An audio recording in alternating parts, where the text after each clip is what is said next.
There are lots of mainstream brands that would love to be considered as being knocking on the door of the premium segment. Peugeot is one of those, and now with this new 308, it looks like they've got a really compelling case. Take a moment, enjoy the calm. You could be stuck on the N7 with two teething toddlers, but we don't do stress at the AA. We do roadside rescue, and our trained mechanics fix 8 out of 10 problems at the roadside. Buy online now at theAA.ie. Relax. Yellow and black have got your back. Before we go on, please do give this video a like, subscribe to the AA Ireland YouTube channel if you haven't already, and of course hit that bell icon to stay in touch with all of our latest video releases. Yes, beauty is in the eye of the beholder, but I don't think many would disagree with the statement that this is probably the prettiest car in the segment. It is stunning looking. If you disagree, of course, do let us know in the comments below.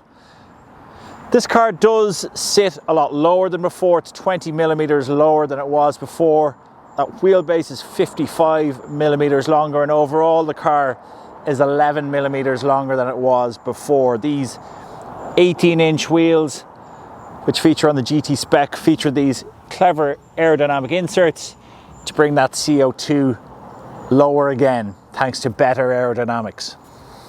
This is the first Peugeot to feature the new emblem, which is quite nice. It also, in this model, hides all of the radar cruise control gubbins, so all the radar material is tucked in behind under here, so none of it is exposed, which is clever.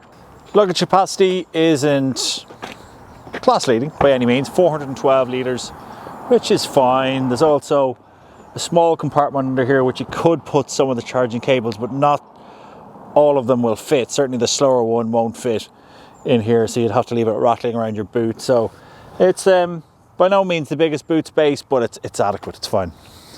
Okay, so what about rear seat passengers? Well, first things first, the doors open quite wide, not quite parallel, so it will be okay to get a child seat in the back.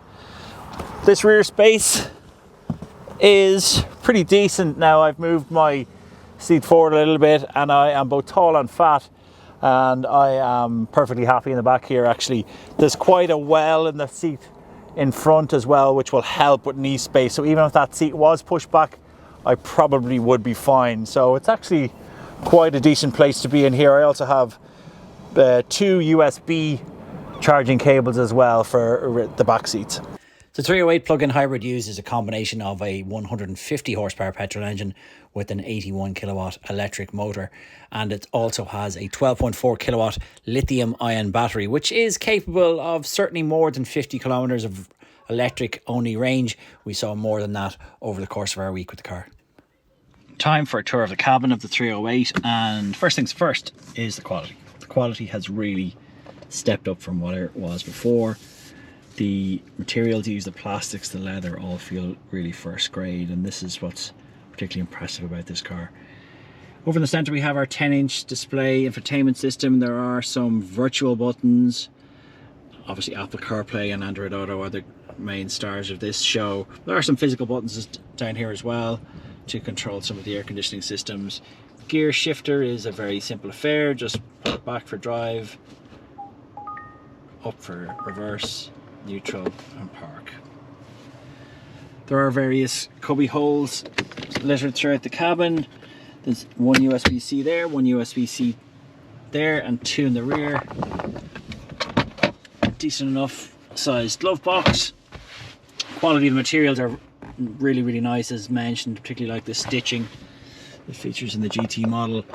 Also this display, which is difficult to see because of the small steering wheel if you're a taller driver, but if you aren't so tall, you will be able to see this nice display, which, if by pressing this button on the left indicator stalk, you can cycle through various views and menus, especially relating to this as a plug-in hybrid model. It's quite a novelty to be jumping into a family hatchback, because almost everything now is an SUV or crossover of some sort. So to get into a car which sits nice and low is actually a bit of a treat, because the handling is an awful lot better, the ride is really good, And this car overall has improved quite a lot, alongside the improvements with the brand itself, which has really taken a huge leap from where it was before. This is now a much better car to drive. The quality is better, the fit and finish is much better, and as an alternative to the usual crossover dross, this is a lovely alternative. I would take this car very seriously. Now obviously when it comes to the price, this thing is over €46,000, which puts it squarely in line with something like an Audi A3 plug-in hybrid vehicle, and previously that would have been laughable, but now you could argue that this is a prettier car than the Audi, and the quality is not too far off. Will the residual value hold up in the future compared to the Audi? Maybe not, but as usual, if you buy with a PCP, you might not have too much of that to concern yourself with. But overall, this is a very, very impressive car, and certainly one of the cars of 2022. I'm not sure we needed a whole lot more evidence that Peugeot are a brand going through something of a revolution, because they've been really knocking it out of the park of late. But here's further evidence, because this 308 is excellent. I'm not sure it's quite there yet to compete with Audi, Mercedes-Benz, BMW at the premium end, and this is a €50,000 car as it sits here, but the regular versions at €32,000 starting off are better than the Golf, Ford Focus and the other key rivals. So if you're buying a family hatchback, this is now the one to get, because this is the best in the segment.